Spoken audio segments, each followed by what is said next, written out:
नमस्कार, India voice देख रहे हैं यहां पर मैं हूं आपके साथ शिवम दुबे। इंडिया वॉइस के खास कार्यक्रम देवभूमि समाचार में आप सबका स्वागत है। बुलेटिन की शुरुआत करेंगे। सीएम धामी इन दिनों हरियाणा में बीजेपी की चुनाव प्रचार को धार दे रहे हैं और इसी कड़ी में सीएम धामी ने कलानौर में बीजेपी प्रत्याशी रेणु डाबला के पक्ष में आयोजित जनसभा को संबोधित कर क्षेत्रवासियों से भाजपा को भारी मतों से जीत दिलाने की अपील की। साथ ही कांग्रेस पर जमकर पलटवार भी किया और कहा कि कांग्रेस के समय हरियाणा में गुंडाराज हावी था, जिसे भाजपा ने समाप्त किया है। में गैस का सिलेंडर देने का काम किया है। इस काम को आगे बढ़ा रहे हैं। प्रदेश के लगभग 1.5 लाख युवाओं को, युवा नौजवानों को, गरीब माता पिता के बेटे और बेटी रोजगार देने का काम हुआ है और वो रोजगार पर्ची और खर्ची सिस्टम को दरकिनार करते हुए दिया गया है। 5 लाख से ज्यादा विद्यार्थियों को निःशुल्क टैबलेट वितरित करने का भी अभूतपूर्व काम किया है। भाजपा की सरकार ने किसानों के हित में अनेक काम किए हैं। हमेशा से किसान हित हमेशा से भाजपा की कार्यप्रणाली में रहा है, कार्य संस्कृति में रहा है। इसीलिए हरियाणा की सरकार ने किसानों का करोड़ों का कर्ज माफ करने के साथ ही जो प्राकृतिक रूप से आपदाओं के समय में फसलों का नुकसान होता था, उन नुकसान पर भी 12,500 करोड़ रुपए का मुआवजा देने का काम किया है। यह छोटी राशि नहीं है, बड़ी राशि है जो किसानों के हित में हरियाणा की सरकार ने स्वीकृत किया है। इसके साथ ही आज चुनाव का समय आ गया है। आपके बीच में भी तमाम नेतागण आ रहे होंगे, कांग्रेस के नेता भी आ रहे हैं, सभाओं में भी बोल रहे हैं और बड़ी बड़ी बातें कर रहे हैं एमएसपी को लेकर। हमारे संजीव बालियान जी जिस क्षेत्र का प्रतिनिधित्व करते हैं, मुजफ्फरनगर क्षेत्र, वो क्षेत्र किसान बाहुल्य क्षेत्र है। हम जानते हैं हरियाणा पूरा किसानों का क्षेत्र है। हरियाणा के किसानों के द्वारा उगाई हुई फसलें आज देश दुनिया के अंदर अपना नाम कर रही हैं और आज ये एमएसपी को लेकर कांग्रेस के लोग बड़ी बड़ी बातें कर रहे हैं, लेकिन इन्होंने अपने समय में किसानों के लिए कोई काम नहीं किया। ये हमारे हरियाणा की डबल इंजन सरकार है जिसने हरियाणा में 24 फसलों पर एमएसपी लागू करने का अभूतपूर्व कार्य किया है और यह कार्य आगे भी बढ़ता रहेगा। देश के अंदर प्रधानमंत्री जी ने अनेक ऐतिहासिक निर्णय लिए हैं और अनेक ऐसी गरीब कल्याण की योजनाएं जिनके बारे में कभी देश की आजादी के बाद सोचा नहीं गया कि ये योजनाएं भी देश के गरीब लोगों के लिए, देश के किसानों के लिए, देश के अंतिम छोर में रहने वाले लोगों के लिए ये योजनाएं लागू होनी चाहिए। चाहे वो जनधन योजना हो या प्रधानमंत्री आवास योजना हो, गरीब कल्याण अन्न योजना हो, आयुष्मान भारत योजना हो, किसान सम्मान निधि योजना हो, लखपति दीदी हो, ऐसे अनेक योजनाएं आज देश को दी हैं। भाइयों बहनों, ये भाजपा की सरकार है जो हरियाणा की 36 बिरादरियों को साथ में लेकर चलती है। ये भाजपा की सरकार है जो ईमानदारी के साथ जन जन के कल्याण के लिए दिन रात काम करती है। भाइयों बहनों, कोई भेदभाव किसी जाति में नहीं करती है। वहीं दूसरी तरफ आज जो चुनाव के इस मैदान में खड़े हैं वो कौन सी पार्टियां हैं?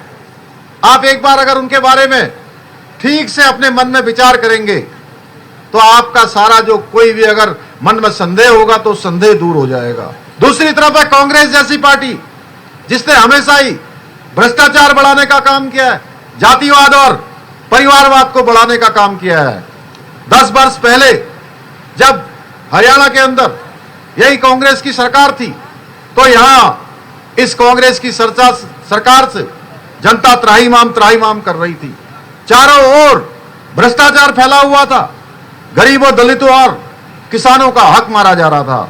आपको याद होगा कांग्रेस के राज में किस तरह से उस समय नौकरी मिलती थी, किस समय पर्ची खर्ची का सिस्टम चलता था, किस तरीके से जो हमारे प्रतिभावान बेटे बेटियां होते थे, जिनके अंदर योग्यता भी होती थी, प्रतिभा भी होती थी, क्षमता होती थी, बड़ी पढ़ाई करते थे, बड़ी तैयारियां करते थे। हमारे में से भी बहुत सारे बेटे बेटियां जिनको हम तमाम प्रकार की नौकरियों के लिए तैयारी करवाते हैं, लेकिन उन तैयारी करने वालों का नंबर नहीं आता था। मैं जो भी बोल रहा हूं मैं वो बात बोल रहा हूं जो हरियाणा के अंदर हुआ। रुक करेंगे अगली खबर की ओर। उत्तराखंड में हिमाचल की तर्ज पर सख्त भू कानून लागू करने की मांग अब जहां और तेज होती जा रही है, वहीं उत्तराखंड के मुख्यमंत्री पुष्कर सिंह धामी के द्वारा भी ऐलान कर दिया गया है कि उनकी सरकार आगामी बजट सत्र को लेकर वृहद भू कानून को लेकर आएगी। लेकिन सड़कों पर भू कानून की लड़ाई लड़ रहे लोगों की क्या कुछ मांग सख्त भू कानून को लेकर है? सीएम धामी ने भी प्रदेश में वृहद भू कानून लाने का ऐलान कर दिया है। तो वहीं नगर निगम क्षेत्र से बाहर 250 वर्ग मीटर जमीन जिन बाहरी प्रदेश के लोगों के द्वारा एक ही परिवार के नाम पर 250 वर्ग मीटर से ज्यादा जमीन खरीदी गई है, उनकी जांच करने का भी ऐलान मुख्यमंत्री के द्वारा किया गया है। सीएम धामी अब पूरे प्रदेश की निगाहें टिकी हुई हैं उन पर, और आखिर धामी सरकार क्या कुछ प्रावधान भू कानून में अब करती है, लेकिन उसको लेकर सड़कों पर आंदोलन कर रहे मूल निवास भू कानून संघर्ष समिति की जो मांग भू कानून को लेकर है, उनको भी समझने के निर्देश मुख्यमंत्री ने दिए।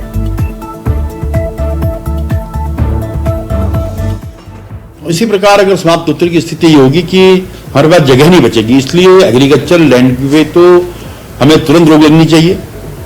और दूसरा जो 250 मीटर का एक फैसला जनरल साहब के जमाने में हुआ था, उसकी भी समीक्षा होनी चाहिए। जैसा कि अभी आपकी तरफ से ये बात आएगी कि साहब लोगों ने 250 किलो कई लोगों के नाम से प्लॉट लिए, तो सरकार उसकी जांच कर रही है। और मैंने कहा कि जो उत्तराखंड के हित में होगा, बेहतरी के लिए होगा, ये पुष्कर सिंह धामी की सरकार करेगी, हमारी सरकार का संकल्प है। प्रदेश में सख्त भू कानून की तैयारी की जा रही है और सीएम धामी भी अब इस कानून को लेकर यानी भू कानून को लेकर सख्त है। इस खबर पर हमारे साथ हमारे सहयोगी अभय कैंत्रा हमारे साथ लाइव जुड़ गए हैं। अभय, सख्त भू कानून की क्या कुछ तैयारी, मुख्यमंत्री का क्या आदेश? बिल्कुल, राज्य में जिस प्रकार से जमीनों की अवैध खरीद यहाँ पर चल रही थी, जिस प्रकार से मुख्यमंत्री को जमीनों को लेकर शिकायतें यहाँ पर मिल रही थी, तो अब उस पर विराम लगाने का काम मुख्यमंत्री की तरफ से किया गया है। राज्यवासी या विभिन्न जो सामाजिक संगठन थे, जो लगातार पिछले लंबे समय से सशक्त भू कानून की मांग को यहाँ पर लागू करने की मांग को लेकर आंदोलन यहाँ पर कर रहे थे, जन जागरण अभियान यहाँ पर चला रहे थे, उस पर मुख्यमंत्री पुष्कर सिंह धामी ने भी अपनी ये कह सकते हैं कि मूक सहमति देना शुरू कर दिया है। मुख्यमंत्री पुष्कर सिंह धामी ने कहा कि सर्वप्रथम जो सरकार की प्राथमिकता वो राज्य की जमीनों को बचाने की है। राज्य में जिस प्रकार से डेमोग्राफी चेंज हो रही है, जिस प्रकार से जमीनों के नाम पर यहाँ पर फर्जीवाड़ा चल रहा है, तो उस पर विराम लगाना जरूरी है। यही वजह कि अब ऐसी सभी जमीनों की जांच करना सरकार की प्राथमिकता होगी। और जिन्होंने नियमों का उल्लंघन यहाँ पर किया, यानी निकाय क्षेत्रों से बाहर दूसरे राज्य के जो लोग यहाँ पर जमीन खरीद रहे थे और उन जमीनों पर उन जमीनों का लैंड यूज चेंज करने का काम उनकी तरफ से किया जा रहा था, ऐसे उन सभी की जांच यहाँ पर की जाएगी। और अगर कोई नियमों का उल्लंघन करता हुआ यहाँ पर पाया जाता है या फिर उसके खिलाफ कोई पुष्टि यहाँ पर हो जाती है, तो फिर उन सभी जमीनों को सरकार में निहित करने का काम किया जाएगा। ये सबसे बड़ी बात यहाँ पर मुख्यमंत्री पुष्कर सिंह धामी ने कही। उन्होंने कहा कि किसी भी तरीके से राज्य में भू माफियाओं को बर्दाश्त नहीं किया जाएगा और जो कोई नियमों का उल्लंघन राज्य के भीतर करेगा, तो ऐसे में उसके खिलाफ भी यहाँ पर कार्रवाई की जाएगी।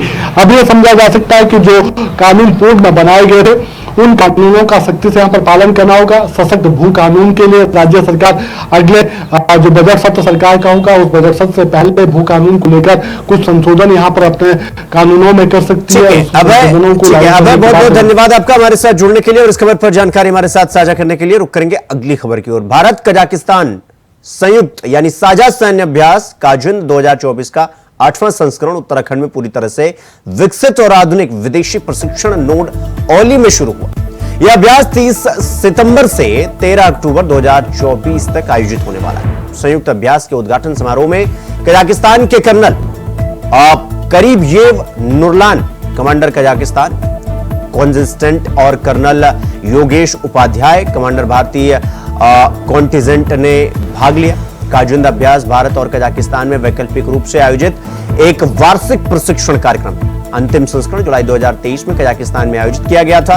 भारत और कजाकिस्तान साझा सैन्य अभ्यास औली में शुरू हुआ। ये जॉइंट मिलिट्री एक्सरसाइजेज जो होती हैं, इसमें दोनों देशों की आर्मीज को एक दूसरे के साथ काम करने का मौका मिलता है। कुछ चीजें हम लोग उनकी आर्मी से सीखते हैं और कुछ लोग हमारी आर्मी से, वो लोग अपने जो भी ऑपरेशंस के तरीके होते हैं, तौर तरीके होते हैं, वो सीखते हैं।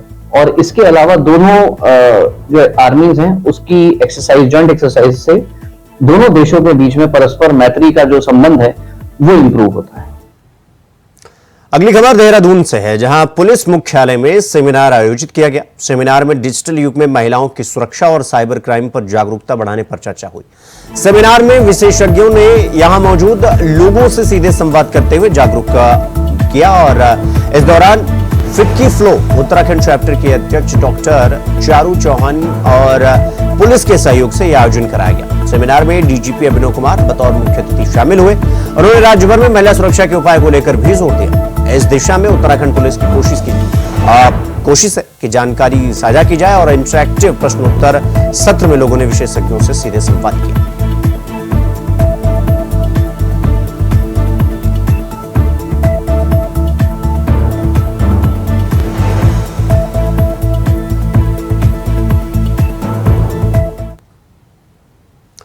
अगली खबर विकासनगर से है, जहां एसएसपी देहरादून अजय सिंह विकासनगर पहुंचे, जहां उन्होंने कोतवाली का वार्षिक निरीक्षण कर कोतवाली और आसपास के थाना चौकी में लंबित आपराधिक मामलों के बारे में जानकारी हासिल कर संबंधित अधिकारियों को दिशा निर्देश दिए। साथ ही इस दौरान एसएसपी देहरादून अजय सिंह ने एक प्रेस कॉन्फ्रेंस को भी संबोधित किया, जहां उन्होंने पत्रकारों के सवाल पर कहा कि देहरादून पुलिस आपराधिक वारदातों के साथ होटल और स्पा सेंटरों की आड़ में होने वाले अनैतिक देह व्यापार के खिलाफ लगातार अभियान चला रखा है। और साथ ही उन्होंने यह भी कहा कि गेस्ट हाउस और रिसोर्ट के मामलों में प्रशासन के सहयोग से अभियान शुरू किया जाएगा। साथ ही उन्होंने क्षेत्र में बढ़ते नशे और अतिक्रमण के खिलाफ स्थानीय लोगों को भी सहयोग करने की आवश्यकता है, उन्होंने ये कहा।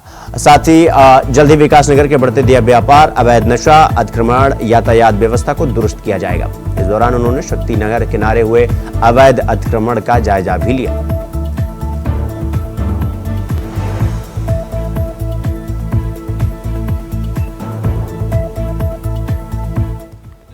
और जब जिस तरह से पर्यटन की गतिविधियां बढ़ती हैं, लोगों का आवागमन बढ़ता है और खासकर जो भी पछवा दून का देखा गया है कि इसमें थोड़ा सा अवैध अतिक्रमण फिर से अभी बीच में कार्रवाई पहले हुई थी पिछले साल, लेकिन फिर से अवैध अतिक्रमण बढ़ा है, खास चाहे वो धार्मिक अवैध अतिक्रमण कहे चाहे वो अन्य रूप से कहे सरकारी भूमि पर। तो जो सी बात है, दिक्कत की बात है, इसमें सोचने वाली बात है कि आज जो निरीक्षण रखा गया था इसमें तहसीलदार साहब को बुलाया गया था। ऐसी बहुत सारी जगह हमने चिन्हित करी है, खासकर सेलाकुई, सहसपुर और इधर विकासनगर में, जहाँ पर सरकारी जमीन पर पुनः से अतिक्रमण की बात आई है, जहाँ पर कुछ धार्मिक अतिक्रमण की बात आई है और अवैध बस्तियों से बचने की बात आई है। आज वो सभी चीज़ों का भी फिजिकल विजिट करने के बाद जिस विभाग की ज़मीन होगी पूरी फोटो वीडियो रिकॉर्डिंग के साथ वो रिपोर्ट संबंधित विभाग को दी जाएगी कि जिससे पहले तो ये अवैध अतिक्रमण जो हो रहा है उसको रोका जाए और उसको हटाया जाए वहाँ से। सेकंड आपकी बात जो है अपराध बढ़ने की बात है, तो बच्चों सी बात है कि जब जिस तरह से आवागमन जब ज़्यादा बढ़ जाता है, ज़्यादा लोग एक स्टेट से दूसरे स्टेट में आकर रहने लगते हैं, तो कहीं ना कहीं उसमें गलत एलिमेंट्स भी आ जाते हैं। और जिस तरह से बीच में अपराध कुछ बड़े थे, लेकिन देखा जाए तो अभी अपराध नियंत्रण की बात करें चाहे पछवा दूर की, तो महिला संबंधी अपराध या बच्चों संबंधी अपराध में ज़्यादा वृद्धि देखने को मिल रही है। चाहे स्पॉन्डिंग में चाहे बच्चों के जाने की बात हो, चाहे वो महिलाओं के जाने की बात हो, वो ज़्यादा बढ़ी है। ये सोचने में शायद सामाजिक रूप से भी है कि क्या कारण है ऐसे कि ऐसे बच्चियाँ या ऐसे महिलाएँ जा रही है। तो महिला संबंधी अपराध एक चिंता की बात है। कोशिश रहेगी कि जल्दी जल्दी अगर हम उनका अनावरण करें, उनकी बरामदगी करें, कोर्ट में चार्जशीट चली जाए, तो कहीं ना कहीं इस पर अपराधियों को जब सजा मिलती है तो एक मैसेज जाता है कि हाँ भाई अगर वो अपराध करेंगे महिला और बच्चियों के साथ तो उनको सजा मिलेगी।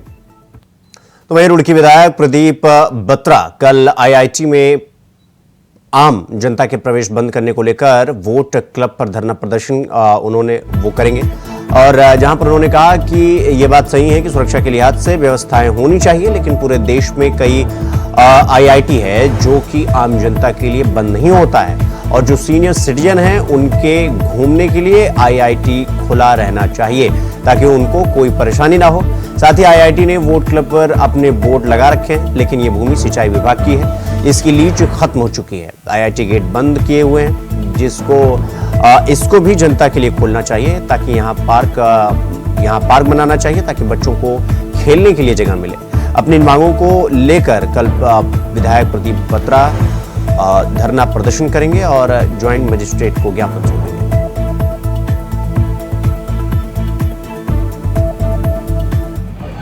देखिए, रुड़की आईआईटी एक रुड़की का अभिलंग है। आईआईटी रुड़की आईआईटी की पहचान एक दूसरे से है। मैं समझता हूँ कि संस्थान रुड़की में है और रुड़की के लोगों के लिए एक वो सम्मान की बात है कि आईआईटी रुड़की में है। तो मैं समझता हूँ कि ये रुड़की के लोगों के लिए आवागमन जो बंद कर दिया गया है और मैं समझता हूँ कि सुरक्षा व्यवस्था जरूरी है, और जो पास इशू करे जा रहे थे वो व्यवस्था भी बंद कर दी गई। आप पास बनाए, जो हमारे सीनियर सिटीजन हैं, जो हमारे IIT रुड़की रिटायर्ड लोग हैं, CBRI से रिटायर्ड लोग हैं, रुड़की एजुकेटेड लोग हैं, उनके पास होनी चाहिए। शाम को घूमने के लिए जाना चाहते हैं तो उनकी एंट्री होनी चाहिए, पहले भी होती रही है, और उसके लिए आप पुलिस वेरिफिकेशन कराएं, पास सिस्टम बनाएं, जिससे कि लोगों को घूमने में दिक्कत ना हो।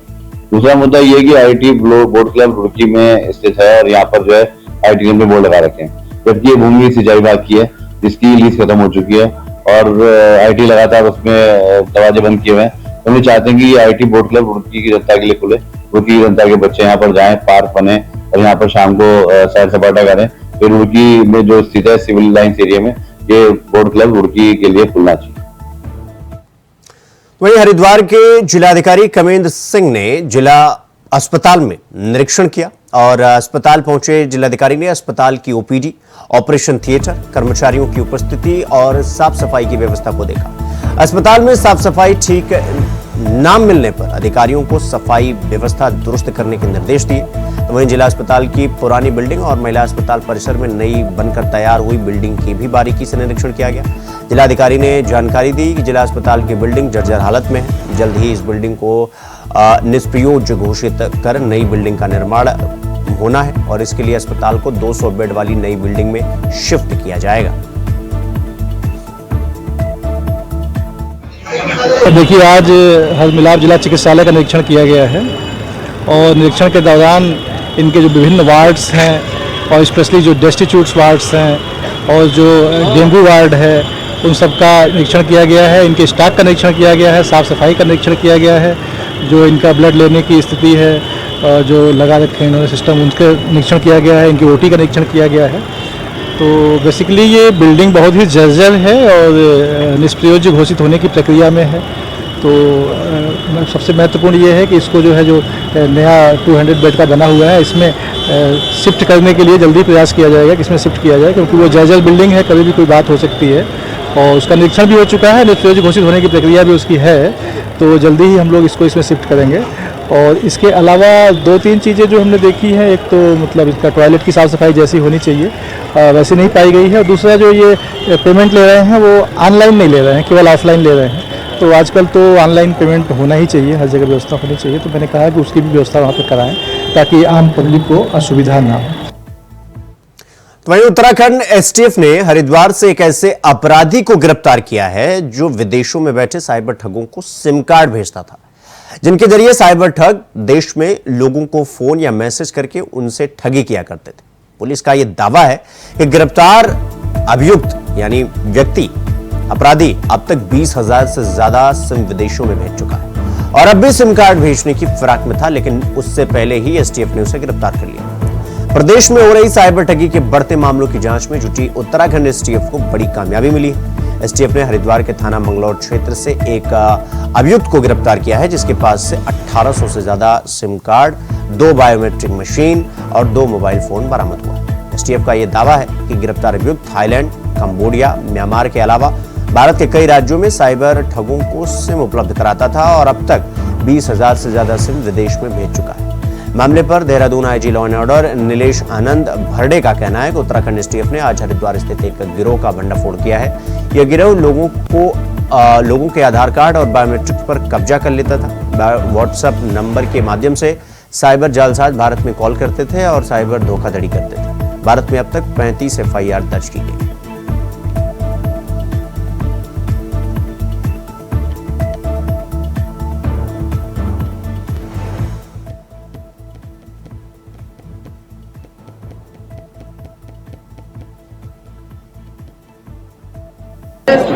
ये उत्तराखंड STF ने आज एक बड़ा मामला क्रैक किया है। जो एक मंगलोर हरिद्वार बेस्ड गैंग था, उसको आज जो है 2000 से ज्यादा सिम कार्ड के साथ अरेस्ट किया है। ये गैंग जो है बड़े शातिर तरीके से कार्य करता था। जो क्षेत्र की जनता है और आसपास मुजफ्फरनगर, सहारनपुर ऐसे एरिया में जो है इनका नेटवर्क कार्यरत था और ये जो है लोगों से कुछ अलग अलग प्रलोभन देकर, जैसे कि चाय का टी सेट देकर या पैसे देकर जो है उनके आधार कार्ड, बायोमेट्रिक प्राप्त कर लेते थे और उसके आधार पे सिम कार्ड इशू कराते थे और उस सिम कार्ड को जिस व्यक्ति के नाम पे कर उसको न देते हुए खुद ऑपरेट करते थे। और ये सिम कार्ड OTP जो है ये साउथ ईस्ट एशियन कंट्रीज है, चाइना, मलेशिया, कंबोडिया, वियतनाम इनको बेचते थे ओटीपी, और जो ओटीपी पे जो है फिर व्हाट्सएप नंबर इशू होता था, चालू होता था, और इस व्हाट्सएप नंबर के माध्यम से जो ये सारे साउथ ईस्ट एशियन कंट्रीज में जो साइबर ठग बैठे वो इंडिया में कॉल करके इंडियंस की साइबर ठगी करते थे। जो वियतनाम, चाइना, कंबोडिया, यहाँ से ये नंबर जो मंगलोर से लिए गए, इशू हो गए, वो पहुंच गए साउथ ईस्ट एशियन, वहां से साइबर ठग ने कॉल किया इंडियंस को, और इंडियन से साइबर ठगी की, डिजिटल अरेस्ट, फेक वीडियो, जो भी है मोडस ऑपरेंडी, इन्वेस्टमेंट झांसा, तो ऐसे 35 एफआईआर अब तक के जो है ऐसे ये जो सिम बेचे गए उनसे लिंक हुए 35 एफआईआर इंडिया में, जिसमें 2 एफआईआर जो है हमारे उत्तराखंड के, जिसमें एक 10 लाख की साइबर ठगी इन्हीं सिम कार्ड को इशू करके हुई है, 10 लाख की, जो गोपेश्वर की, और एक बड़ी ठगी जो है वो 1 करोड़ से ज्यादा की, एक बंगाल की भी है। इन 35 एफआईआर में और हम लोग विवेचना कर रहे हैं किस कौन कौन सी ठगी हुई है। तो वही साइबर ठगी का नया तरीका, डिजिटल अरेस्ट का पूरा मामला सामने आया है। इसमें साइबर ठग हूबहू थाने या कोतवाली की तरह दिखने वाला सेटअप तैयार कर रहे हैं।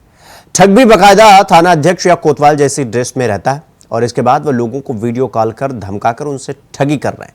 इसमें पीड़ित पुलिस की वर्दी देख और वहां का माहौल देख के विश्वास कर लेता है कि उसे जो वीडियो कॉल आया है वो किसी थाने से ही है। जब पीड़ित के बैंक खाते में रकम निकाल ली जाती है तब उसे ठगी का एहसास होता है। देहरादून स्थित साइबर थाने के पास डिजिटल अरेस्ट कर खाते साफ करने के बहुत से मामले सामने आ चुके हैं, जिससे बचने के लिए अंकुश मिश्रा सीओ साइबर क्राइम ने बताया कि किसी भी अनजान कॉल या आने पर लालच में न आए, अनजान कॉलर का वेरिफिकेशन करके ही जवाब दें।